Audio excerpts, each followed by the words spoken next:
अपना इष्ट देवता बनाने के लिए एक व्यक्ति किसी एक देवता को चुनता है। तो एक व्यक्ति जो है सब देवताओं की ही पूजा कर सकता है या दो देवताओं की पूजा नहीं कर सकता। यो यो याम याम तनुम भक्ता। इसलिए भगवान इसी श्लोक में ऐसा प्रयोग कर रहे हैं शब्द का कि एक ही शब्द को दो बार, है ना। और पिछले श्लोक में भी भगवान ने कहा तम तम नियम आस्था है, तम तम उस नियम में स्थित होते हैं। उस नियम में मतलब जिस देवता को प्रसन्न करने के जो नियम है तो उसी नियम का पालन करेंगे। तो समझ लेते हैं भाई उस देवता को प्रसन्न करना है तो उसका क्या नियम है, उसको प्रसन्न करने का क्या नियम है, उस नियम में वो स्थित होते हैं। तो अब भगवान कहते हैं श्रद्धाम तामेव धाम हम, तो उसकी श्रद्धा उसी में स्थिर करता हूँ। तो ये बात जो है भगवान जो बता रहे हैं केवल देवताओं की पूजा के ही लिए नहीं बता रहे हैं, बल्कि वे सब जीवों के हृदय में स्थित हैं, प्रत्येक जीव के हृदय में स्थित हैं। और भगवान ये चाहते हैं कि ये जीव अपने ओर से ये इच्छा करे कि उसे सच्चा सुख चाहिए और इस भौतिक संसार में सुख नहीं है।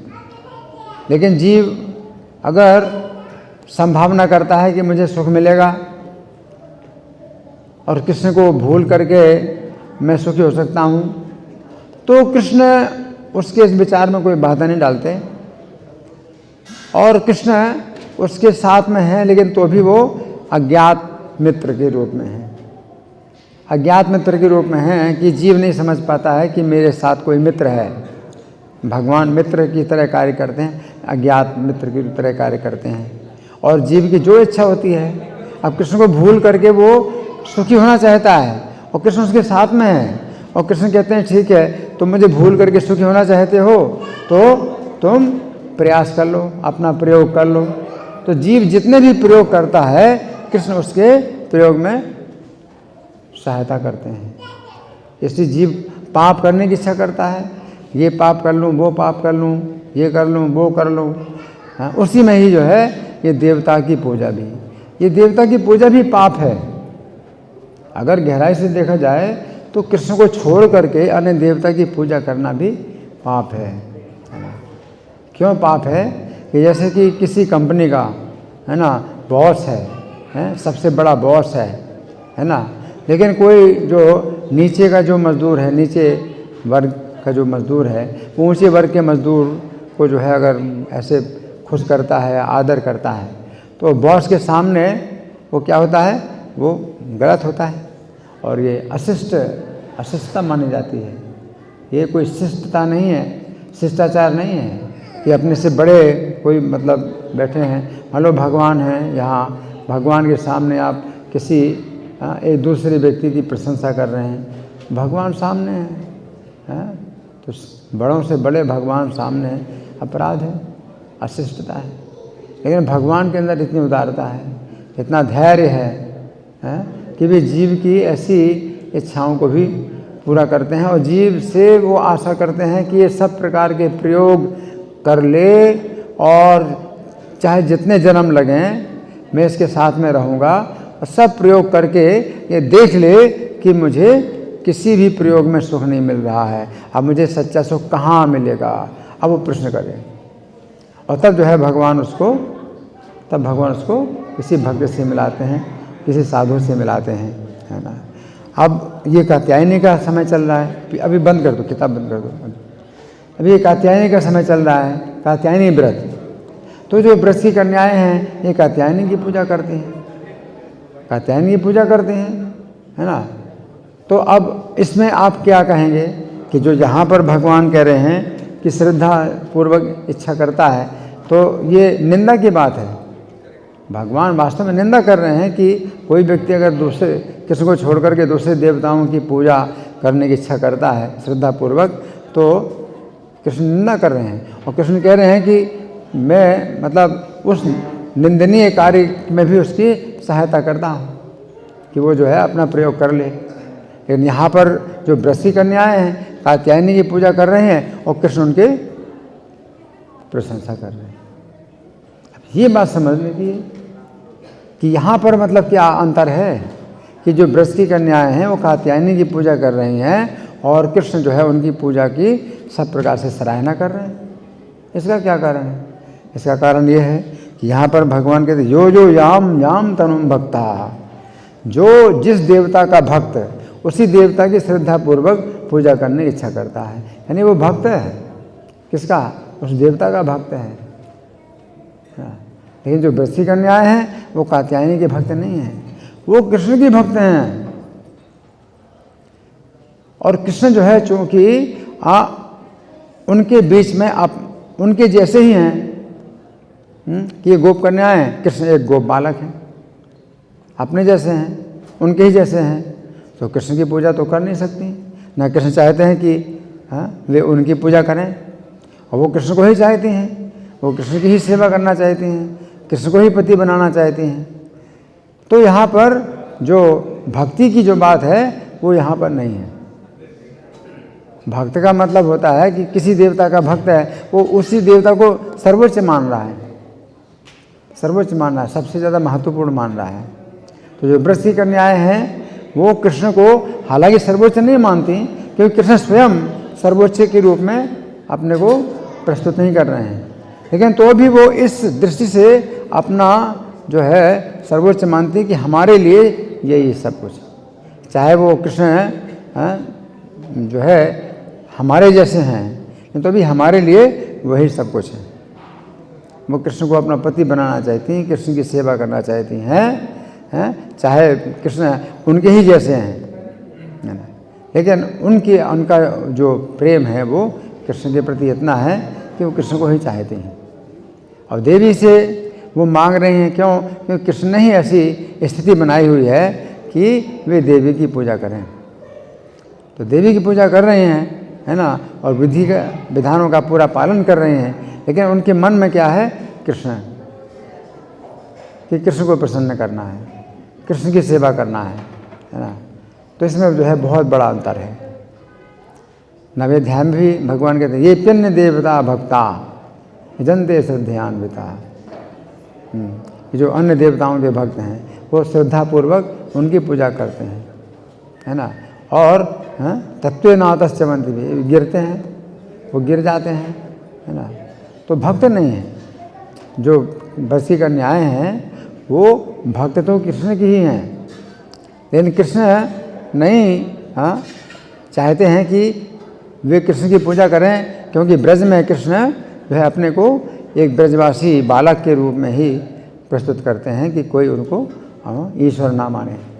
अपने ईश्वरता को कृष्ण चूँकि छिपाए हुए हैं, इसलिए ब्रज की कन्याएं कृष्ण को नहीं ईश्वर मानती हैं और इस कारण से अपना पति बनाना चाहती हैं कि भी अपने जैसे हैं। तो इसलिए जो है वो अपना पति बनाना चाहती हैं, कृष्ण हमारे ही जैसे हैं। इस प्रकार से जो ब्रज की कन्याएं हैं वो कात्यायनी का व्रत करती हैं और उनसे क्या मांगती हैं? नंद गोप शतम देवी पतिम मे कुरुते नमः। नंद गोप के पुत्र को हमारा पति बना दो। मतलब कृष्ण को नंद गोप का पुत्र मानती हैं, तभी वो पति बनाना चाहती हैं। अगर परमेश्वर माने तो कैसे पति बनाएंगे, है ना। तो यहाँ पर जो भगवान बात कर रहे हैं वो पहले से ही किसी ने किसी देवता को जो है अपना वो मान लिया है कि सर्वोच्च ये है, हमारे जीवन का केंद्र, उसको मान लिया है ना। और तब फिर वो श्रद्धापूर्वक पूजा करने की इच्छा करता है। लेकिन यहाँ जो ब्रज की कन्याएं हैं वो पहले से ही कृष्ण की भक्त हैं, कृष्ण के ही सेवा में उनकी जो है पूरी एकाग्रता है ना। तो श्रद्धयार्चमित अर्चितमिच्छति तस्य तस्याचलाम श्रद्धाम तामेव विदधाम्यहम्। उसकी अचल श्रद्धा को मैं उसी देवता के प्रति स्थिर करता हूँ। लेकिन ये जो ब्रज की कन्याएं हैं तो ये क्या चाहती हैं कि कृष्ण हमारे पति बने। तो 1 महीने का केवल व्रत किया, कात्यायनी का व्रत केवल 1 महीने के लिए किया। वो कोई ऐसा नहीं कि हमेशा के लिए जन्म जन्म वो पूजा करेंगे, जन्म जन्म के लिए, वो नहीं है।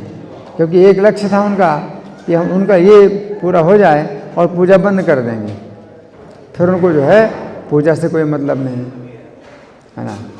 और जिस समय मार्गशीर्ष का जो पूर्णिमा की तिथि आई तो उसके एक दिन पहले ही उन्होंने पूजा बंद कर दी थी।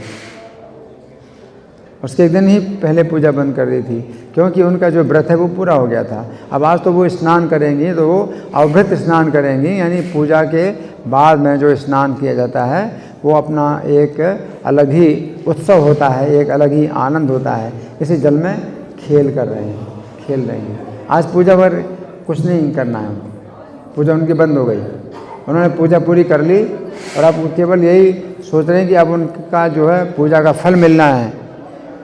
और पूजा का फल क्या है कि कृष्ण हमारे पति बनेंगे, और कृष्ण हमारे पति बनेंगे तो कैसे बनेंगे वो उन्हें पता नहीं है, उन्होंने सोचा भी नहीं कि कृष्ण हमारे पति कैसे बनेंगे। कि हमने जो पूजा की उसका फल जरूर मिलने वाला है कि कृष्ण हमारे पति बनेंगे। और कृष्ण जो है उसी प्रकार से योग बनाते हैं कि कृष्ण उनके पति भी बन जाएं और समाज में किसी प्रकार की अव्यवस्था भी ना हो, किसी प्रकार की बाधा भी ना हो, है ना। तो समाज के कुछ नियम हैं, तो कृष्ण उनसे विधि पूर्वक विवाह नहीं कर सकते, क्योंकि समाज में जो है संभव नहीं है कि वो विधि पूर्वक विवाहित हों कृष्ण के साथ। तो फिर समाज में किसी प्रकार की बाधा ना हो और कृष्ण उनके पति बनेंगे, तो पति बनते हैं, उनके अंदर वो पति का जो भाव है वो पुष्ट करते हैं और उनको वो सुख प्रदान करते हैं कि कृष्ण उनके पति हैं। इस प्रकार से जो है कृष्ण उनकी जो है पूजा का जो फल है वो प्रदान करते हैं, है ना। और कृष्ण ने चूँकि देवी को वर दिया, अपने अवतार से पहले उन्होंने वर दिया था कि उनके बड़े भाई संकर्षण जो रोहिणी के उदर में है, नहीं देव की उदर में है, उनको रोहिणी के उदर में पहुंचाना। तो इसका उन्होंने पुरस्कार भी दिया कि तुम्हारी मनुष्य लोग पूजा करेंगे, तुम्हारे लोग मनुष्य लोग पूजा करेंगे। तो भगवान ने की इच्छा है कि वो देवी की पूजा करें, क्योंकि देवी को उन्होंने वर दिया कि तुम्हारी पूजा होगी। तो व्रत की कन्याओं ने जो पूजा की है वो कृष्ण की ही व्यवस्था है कि पूजा है ना। लेकिन वास्तव में वो पूजा जो है, जो व्रत की कन्याओं की जो पूजा है वो वास्तव में देवता की पूजा नहीं है। अगर पूजा कहें भी तो उसको भक्ति नहीं कहेंगे, भक्ति नहीं कहेंगे। यहाँ पर भगवान जो है भक्त होने की निंदा करते हैं, भक्त होने की निंदा करते हैं, है ना। कि वो जो है यो यो याम याम तनुम भक्तहा, है ना। जो कृष्ण कहते हैं अनन्य भक्त, कृष्ण के जो है जो भक्त होते हैं अनन्य होते हैं, तो पूजा कर सकते हैं, किसी भी देवता की पूजा कर सकते हैं, लेकिन भक्ति जो होती है वो कृष्ण के प्रति होती है, समर्पण होता है वो कृष्ण के प्रति होता है, सेवा की भावना होती है वो कृष्ण के प्रति होती है। पूजा कर सकते हैं, पूजा है, सम्मान है, तो वो जो है किसी भी देवता की जा सकती है। अपने से बड़े और भी लोग होते हैं उनका भी सम्मान किया जाता है। कृष्ण भी जो है अपने से बड़ों का सम्मान करते हैं, तो वो अलग चीज़ है। ये भक्ति एक अलग चीज़ है। भक्ति जो है मतलब एकमात्र कृष्ण के प्रति ही होनी चाहिए, और वो फिर अव्यभिचारिणी कहलाती है, और नहीं तो व्यभिचार है। भक्ति में व्यभिचार तो उसकी भी निंदा है कि कोई व्यक्ति भक्ति करता है कृष्ण के छोड़ करके दूसरे देवताओं की भक्ति करता है, नहीं, अव्यभिचारिणी भक्ति। भक्ति में व्यभिचार जो है बड़ी निंदा की बात होती है कि कोई स्त्री जो है अगर किसी अपने पति को छोड़ के दूसरे की सेवा करे तो जो है व्यभिचारिणी करा दें। तो भक्ति भी व्यभिचारिणी नहीं होना चाहिए, है ना। अब माम च व्यभिचारिणी भक्ति योग, अव्यभिचार मई भक्तिर अव्यभिचारिणी, कैसा श्लोक है, अव्यभिचारिणी भक्ति है। हाँ, वो भी है अव्यभिचारिणी भक्ति योगिनी सेविते, लेकिन उसमें भी है 13वें अध्याय में भक्ति अव्यभिचारिणी विविक्त देश सेवित्वम मई च अनन्य योगे न भक्ति अव्यभिचारिणी। भक्ति कैसी होनी चाहिए मेरे प्रति, अव्यभिचारिणी।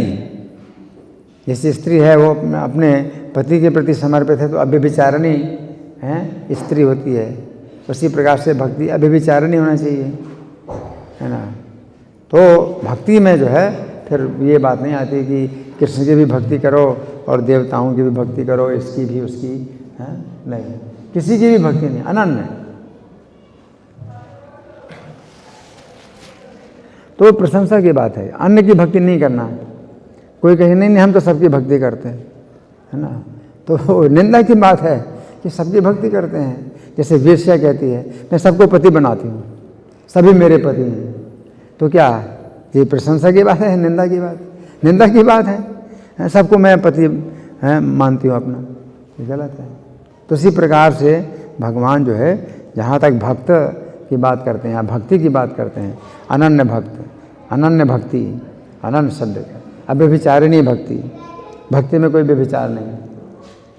तो ये चीज़ जो है समझने वाली बात है। इसलिए यहाँ पर जहाँ निंदा की बात है वो यही है कि वो भक्त पहले से ही मतलब पहले से ही माना हुआ है किसी देवता को, उन्होंने अपना इष्ट। ब्रज कन्याओं का तो लक्ष्य पहले से ही है कि कृष्ण को पति बनाना है, तब वो जो है देवी की पूजा कर रहे हैं, है ना। कोई जो है मैं अपने किसी देवता को ही अपना जो है इष्ट बनाऊँ, इष्ट देवता तो अपना इष्ट बना दिया, तो वो चीज़ जो है मतलब निंदा की बात होती है। धन्यवाद। ग्रंथराज श्रीमद् भगवद गीता की जय, शिला प्रभुपाद की जय, राधा पार्थ ललिता विशाखा गौर निताई, सीताराम लक्ष्मण हनुमान की जय हो। हरे कृष्णा।